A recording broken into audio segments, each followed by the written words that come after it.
I was debating whether to keep this to myself because this, I got to be truthful to everybody. And that's my job. So I don't got to feel guilty for doing this and saying something that I noticed about my favorite fighter, Islam Makhachev. I actually didn't cover this in my 100 plus hours video for like the striking cons for Islam. And I felt like after the video, it's not like when I was watching footage, I didn't notice this, but after the video, like I started to see more clips and I'm like, I feel like I should have at least addressed it because this specific striking flaw that not much people are talking about, I literally need to talk about, is so concerning in this specific fight, guys. Now, make sure you guys are liked. Make sure you guys are subscribing, You guys are liking the in-depth breakdowns. This one's going to be very in-depth. I'm going to have a visual proof so you guys know what I mean. So I want you guys to, appreciate this video. My thing about this, I hope no one from Ian Garry's camp watches MMA YouTube.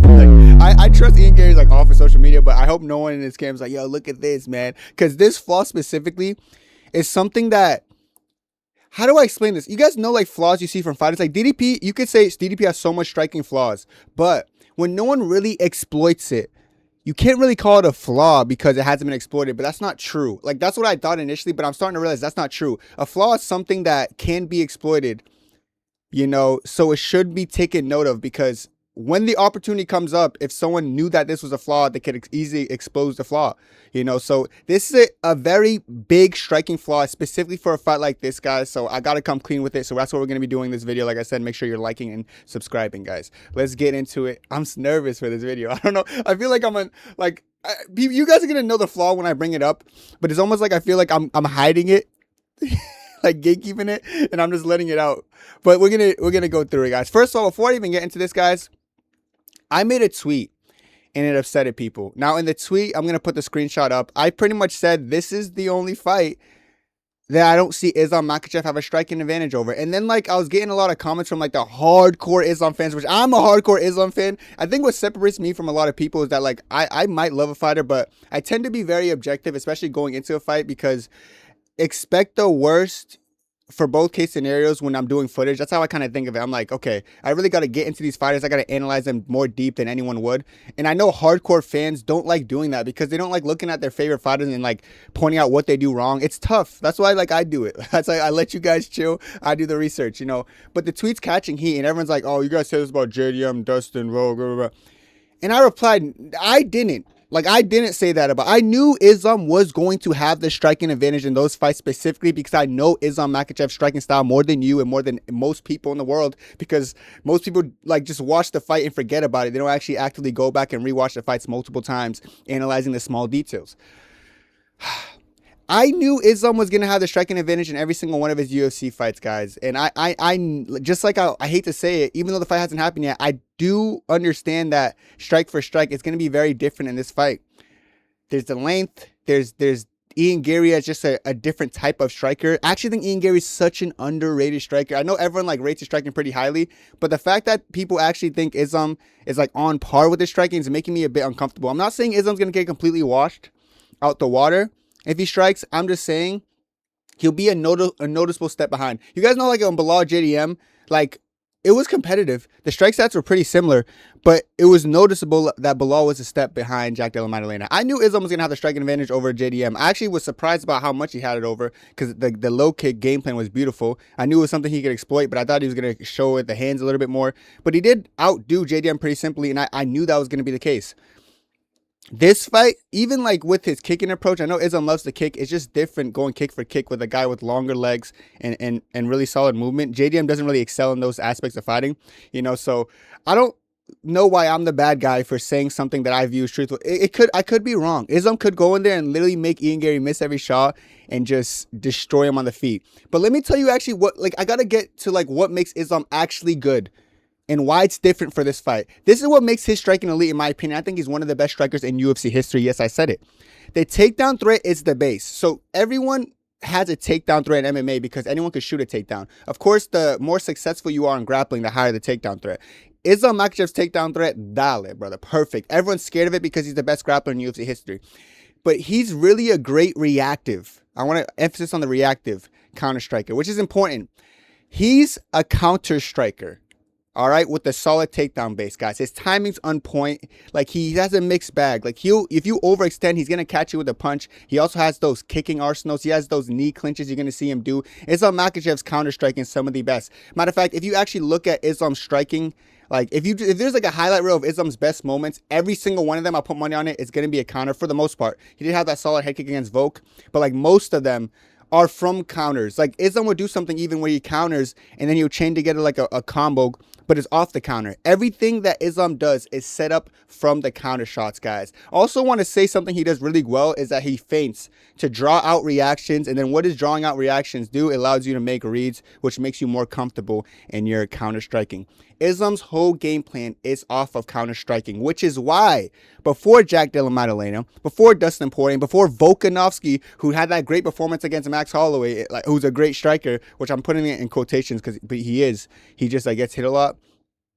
What makes Islam so good is that since he's a reactive counter striker, he does a good job not getting hit and doing the hitting. That's the, like, when you guys actually like sit down and like realize what good striking is, it comes down to hitting people and not getting hit. That's why MVP, in my opinion, is the greatest striker in UFC history, arguably.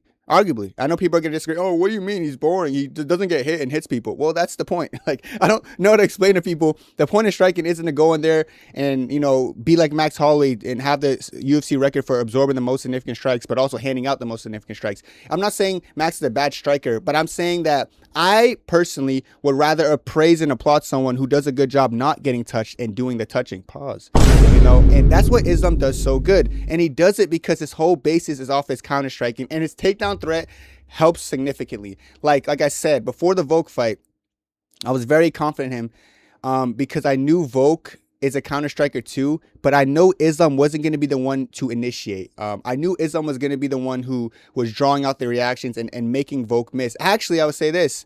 Like, Volk, like a lot of Islam's opponents actually recognize how good of a striker he is.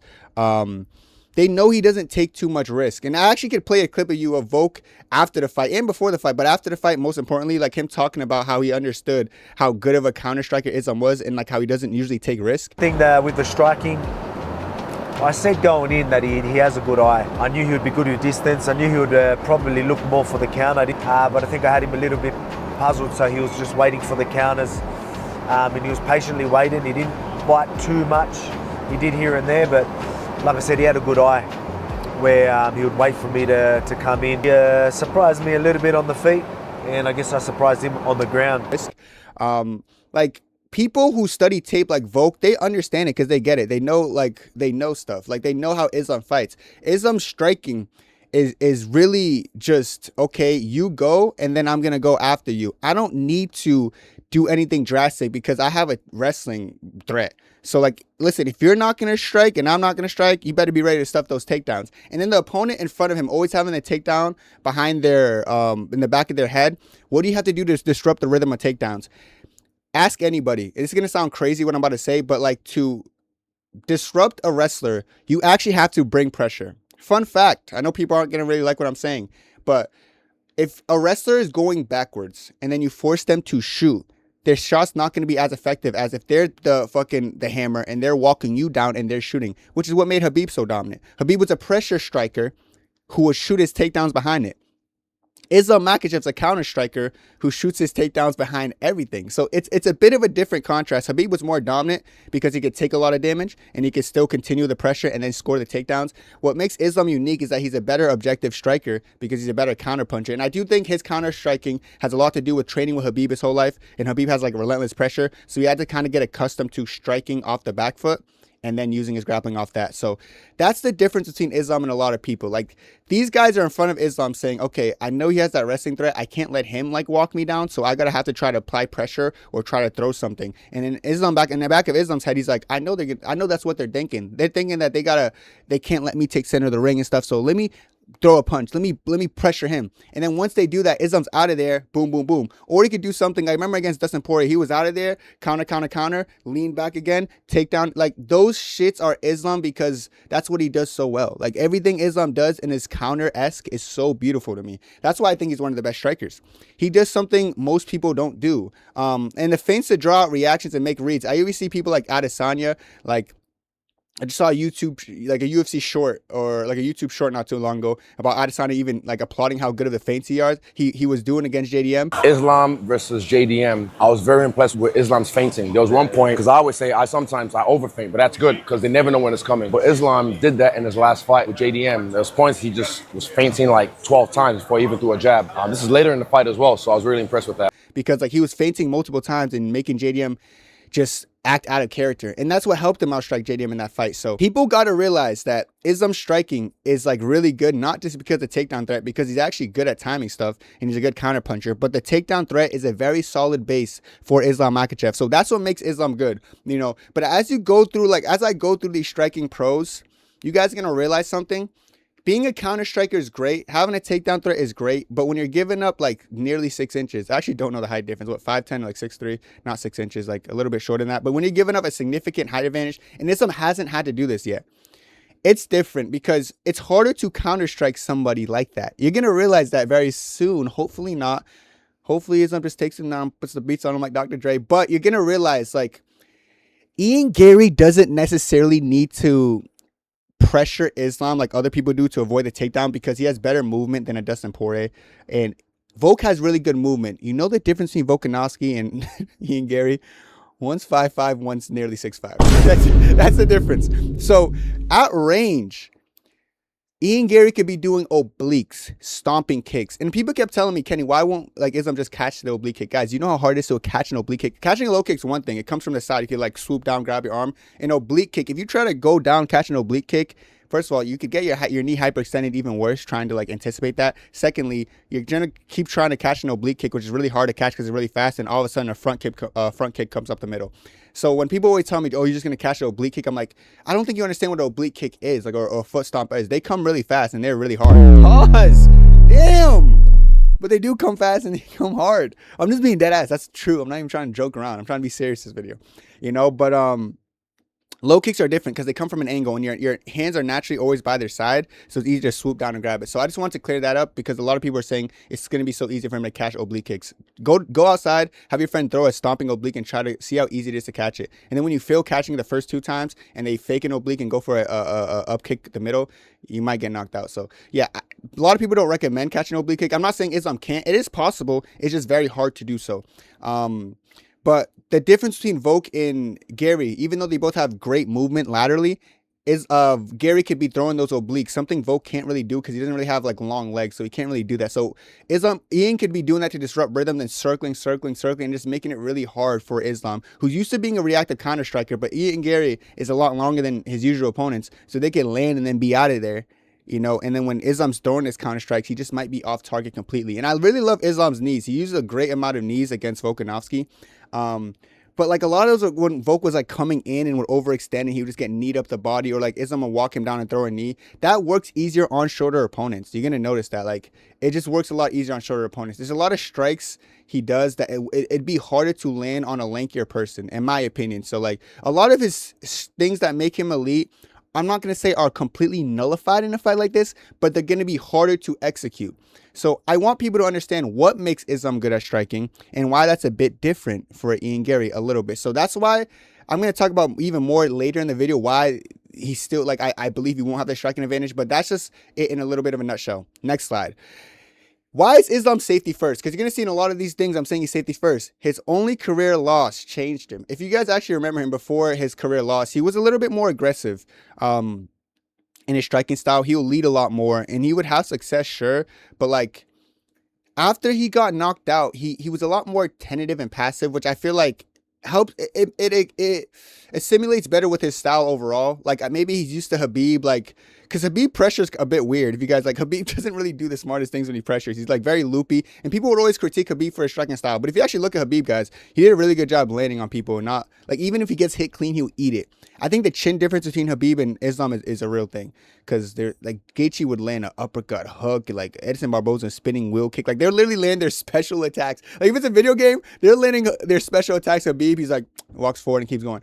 So I think the career loss made him realize, I'm not quite like the guy I've been training with all my life. He has a better chin. He can take shots better. And the pressure and shit, that like leading the dance works for him.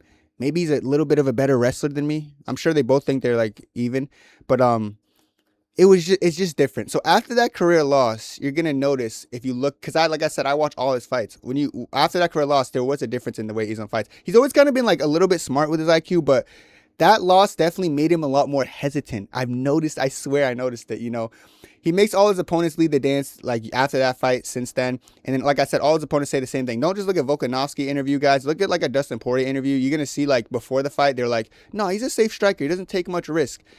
If you like, there's gonna be a common occurrence that every single fight they're gonna talk when people bring up Islam striking, they're gonna say he doesn't take a lot of risk, which is true, but it's on the opponent usually, like I said, to take the risk because you can't give a wrestler like forward momentum. You kind of gotta back them up so they can't shoot as comfortably, But it's just really hard to back someone up when they're this elite at counter striking. So that's a little problem here. So it's like, yes, he's safety first because he got knocked out. So that's what made him change his style. But people who who are fearful of the takedown do have to pressure him. And it's just harder. It's easier said than done because he's a really good counter striker, which brings me to my third point. And this is essentially the flaw that I'm worried about.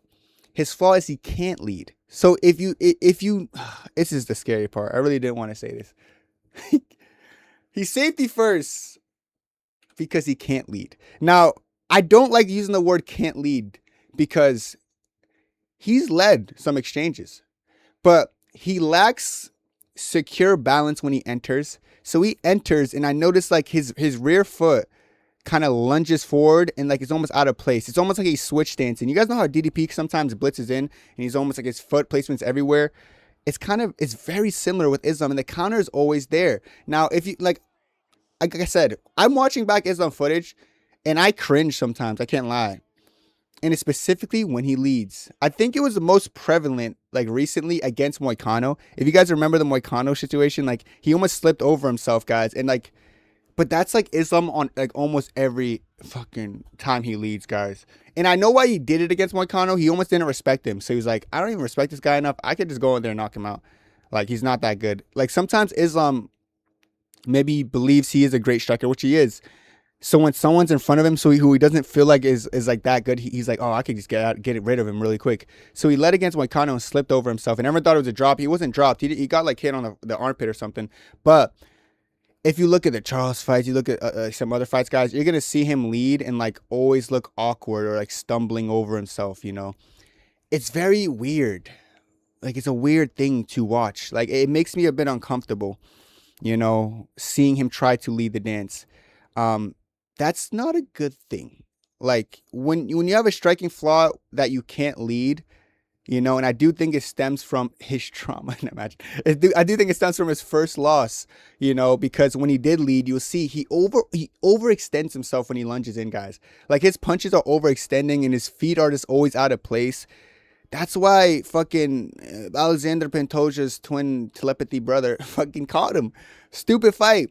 And it's one of those things that were actually necessary, in my opinion, for Islam to be great. He needed to get caught like that. Like, he needed to get knocked out to realize, like, dude, you can't just blitz like that. Like, it's like almost an irrational type of entry. And he does it every time. And he still hasn't changed that because he hasn't really been forced to lead. He hasn't been forced to lead. If you guys notice something in his buildup, he's essentially forced to lead. He's essentially saying in interviews that, like, he knows he has to chase down Ian Garry, And like I said, it's a bit scary when your biggest flaw, in my opinion, that I really didn't want to talk about, but here I am making a video on it. I'm already fucking nearly 20 minutes in. Fucking, you really lack the ability to actually lead, and it scares me. So this is a fight where for the first time in your career, you actually can't fight the same, or it's probably going to be problematic. I think he needs to fight differently. I will say, even if he still fights the same, he can still win. It would just be a lot more difficult to do so. I'm going to be honest, And specifically, why it's dangerous for this fight, like, it's important, this is the most important here because, like I said, he needs to lead versus Garry because he's a longer range opponent who moves a lot. Like, it's almost like he's running away. Like, that's how much he moves. But then again, Gary's also a sharp counter boxer, guys, and he combos off of his counter punching, Like, and this is exactly why I'm saying he has a striking advantage. So when I say he's a sharp boxer, it's like, it'd be a different thing. Like, what? Volkanovski's a sharp counter puncher too. That's different. Because like I said, Islam didn't need a lead in that fight. even Dustin has some good counter shots, but even Dustin's a better when he initiates. Dustin's a better like initiative boxer, and JDM is, which all suits into Islam's game. Ian Garry is a better counter striker, but he's 6'3". It's almost if you have I hate to say it like this, guys. It's almost if you have like a 6'3" Volk in front of you. That's exactly what it is. And Volk this time is like, I don't actually need to take chances. Like Volk knew he had to take chances against Islam because he knew Islam was going to be safe. If Volk was 6'3", because actually I already compared, I think Volk and Ian Garry both have like top 5 fight IQ in UFC today, maybe history. I think Ian Garry is really smart, and I think people hate when I say that because they're like, he sucks. I don't like his wife. Bro, I'm talking about Ian Garry, man. His fight IQ is really good. Like, he understands his length and his distance, so he uses management and all that really good. But guys, I'm telling you, I've been looking at Ian Garry's actual counterboxing. His ability to like land on you and get out the way and land on you again. And like I said, when he counters you initially, he doesn't just, it's not like he counters you and that's it. He counters you and then he doubles up, triples up, quadruples up. Like I said, that boxing flow state that I was talking about in Ian Garry's pros in the 100+ hour video, he does that, man. He really does do that. Like he'll counter you and then he'll follow up and keep it going. And Islam also has a habit. I didn't even talk about it in this, but he also has a habit of when he is counter striking, he's a good counter striker, and he almost leans back and does a check hook every time, and that's kind of it. He does do a good job sometimes moving his head and dunking it down. But like when Ian Garry gets in that flow state, if he catches Islam clean with a counter, Islam's first instinct I know is gonna be lean back and hook. But after that, he might just get fucking collided. He just might get every bit of that combo, which is the scary part about it. Which is like I'm saying, this is what I'm telling you guys. Ian Garry will have the striking advantage here. It is true, you know. So I am nervous about when Ian Garry finds that flow. After like just I could see like if it's on the feet for a long time, I just know he's gonna be stomping on Islam and like rotating, forcing Islam to be weird and lead and maybe throw stuff sloppily. And then I know Ian Garry's gonna be looking for that sharp counter. And the way Ian Garry talks about the striking, like I've been hearing him in the countdown series and stuff. It's like his eyes light up every time he talks about it because he knows what I know, which is upsetting. I hate that he's a student of the game, you know, because like that's probably what makes his fight IQ so good. He actually like studies his opponents. Like I know some people get coached to do it. It seems like he's very willing to do that himself because he takes this shit really seriously, as he should. But fighters don't really do that, especially like when they get to a certain level. They say, "Oh, coach, just let me know how he fights." I know some fighters who actually never trust themselves so much they just don't even watch their opponents, which I think is a bit weird. I think everyone should, even if you trust yourself, you should look at what your opponent brings. So I know Ian Garry knows what I know, you know, as far as the striking goes, you know. I also hear Ian Garry say stupid things like, "Oh, I can't wait to test my grappling, brother, please." Matter of fact, shoot on him, see what happens. But yeah, Gary's gonna have the striking advantage. And like I don't expect all the Islam fans to listen to this video and like be like, "Oh, I believe you." Like, of course, if you really like someone, you're gonna try to ignore like the things they do bad. But I'd rather just get it out there and just put it in the realm and understand that this is a possibility if this fight stays on the feet for majority. If Ian Garry has really good takedown defense and it stays standing, I know how the fight will look. So maybe I'd be less surprised if I'm watching it happen. I'm not trying to paint anything or say anything's going to happen. But I do understand that it's just a hard ask for Islam. It's just going to be tough for him, man. Eating those obliques. I just really hope his front leg doesn't get compromised too. But like him leading against Ian Garry, and I can't even say Islam's going to straighten this out. He's not, guys. Since his knockout loss, him leading has not been improved. So, like, I know people might be like, "Oh, but can he use the best game plan ever? He's going to improve." Guys, he hasn't improved at all from his whole career as far as, like, leading and, like, entering like that. So, it's just how he fights, which every fighter has a flaw. And this is, like, Islam's one of his only flaws, if you think about it. He's damn near a perfect fighter, and every fighter needs that flaw, you know? And if fucking Adriano Martins could exploit that, I know Ian Garry can. You know, and that Martin one was kind of lucky. I'm not saying lucky, but he was like weird, you know. And of course, Islam's a more safe striker. But like, then how does Islam approach this? Does he still take the safety plan, knowing that Ian Garry's a sharp counter boxer? He doesn't have he can't really do that, because what if he just strikes how what's been giving him success? He can't really do that. Like, he just can't, because he's gonna just be playing a counter striking game against someone who's a counter striker who's gonna. When you're both standing in front of him, it's going to be like Izzy Romero. There's going to be one person who is landing the more active shots, and it's going to be the longer opponent. Look at any counter striker versus counter striker matchup, guys. and tell me where the longer fighter doesn't usually win. Like, for the most part, if it's skill-based, the longer fighter is going to win.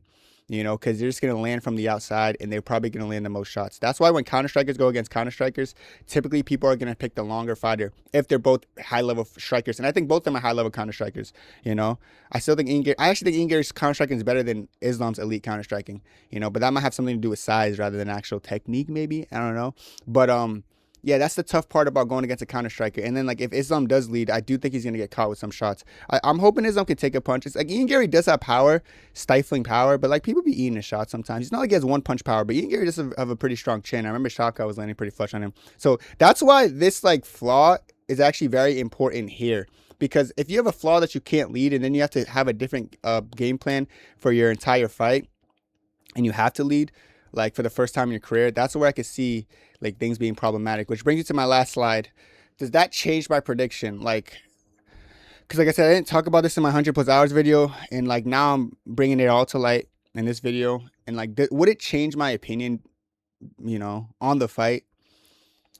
Honestly, it's not changing my opinion. Like, I was up a bit thinking about this one. I was like, fuck, this is really weird.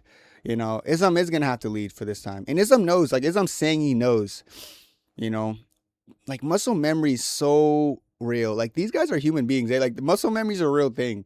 Like, I know he always has good game plans, but he's not a robot, and every game plan never really required him to chase like this, and this game plan is going to require you to chase for the first time.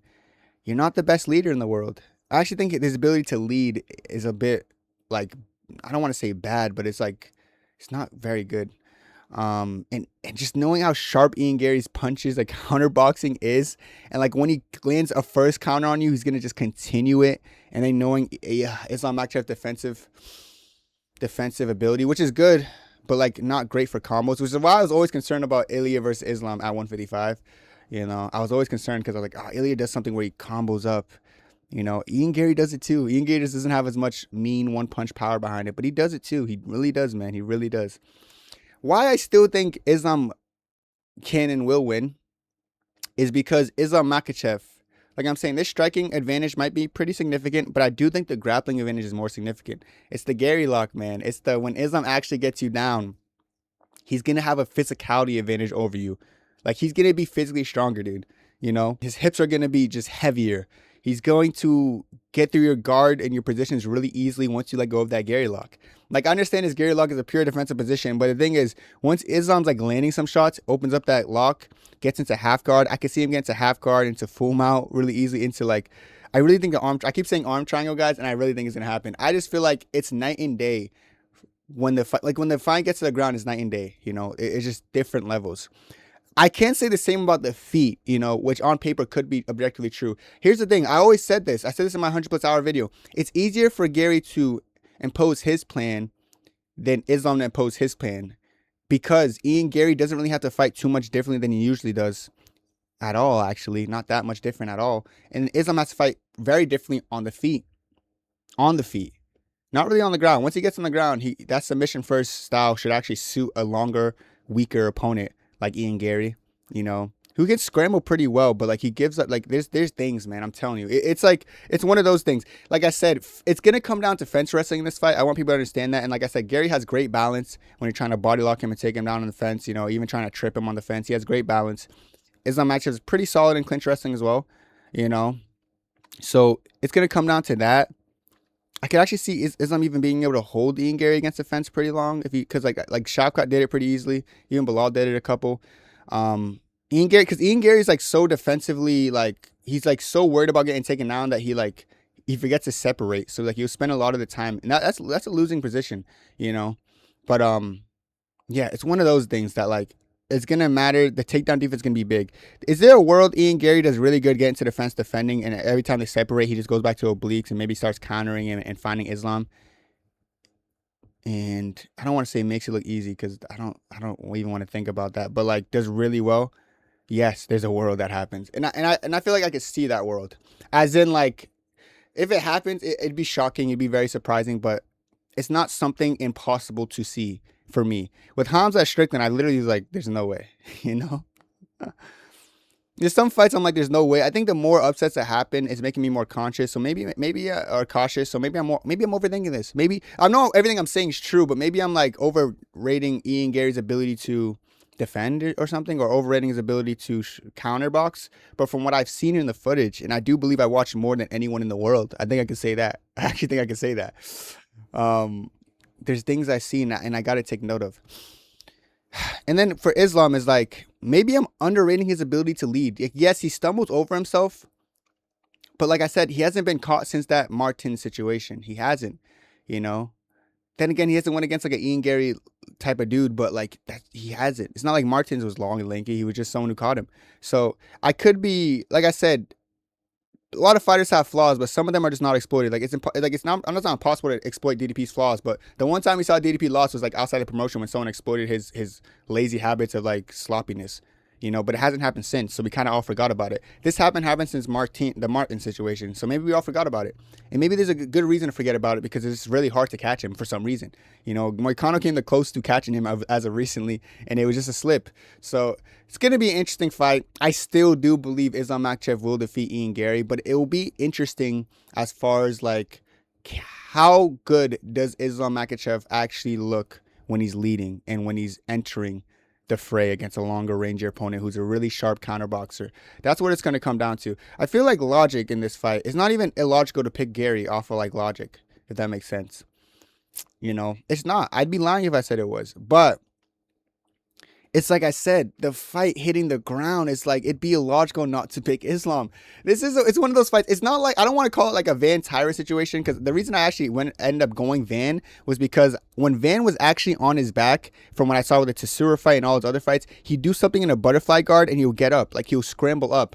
Ian Garry, when I see him on his back, locking the opponent down when it's MVP shot cut, that's not something you want to see. That shows greediness. That shows someone who doesn't want to fight or scramble, you know, and they're insistent on being on the ground. So that's not a confident thing. That's what actually led me to picking Van to beat Tyra, because I was saying Tyra was going to beat him prior, and then I watched 100+ hours. Then I was like, holy shit, Van knows how to get up, and he forces scrambles. Ian Garry hasn't shown me that, which is why I think it's a logical pick to pick Islam. I'm not saying it's illogical to pick Garry. It's logical to pick Garry if you feel like Ian Garry's defensive wrestling is going to be on par, and it's logical to pick Islam Makhachev if you feel like his offensive wrestling and his leading is going to be good enough to get the win. When you have both of those, you realize it's like a 55-45 fight, which is why I'm surprised at the odds and why people are saying Islam's going to run through him. But that's why I'm going the Islam Makhachev situation. So let me just say this. I'm not saying listen to me. I'm saying you pick based on what you think is most likely to be true. If you think Ian Garry's defensive wrestling is going to be great, then pick him to win. If you think Islam Makhachev's offensive wrestling and like pressure is going to be great, then pick him. It's pick your poison. It's pick your poison. So that's what I'll leave you guys with. Hope you enjoyed the video, and I had to get this video out. You know, I feel like I want to gatekeep this a little bit, but why not let the people know the truth? Hope you enjoyed. Make sure you like, comment, and subscribe, and God bless. 2, 3.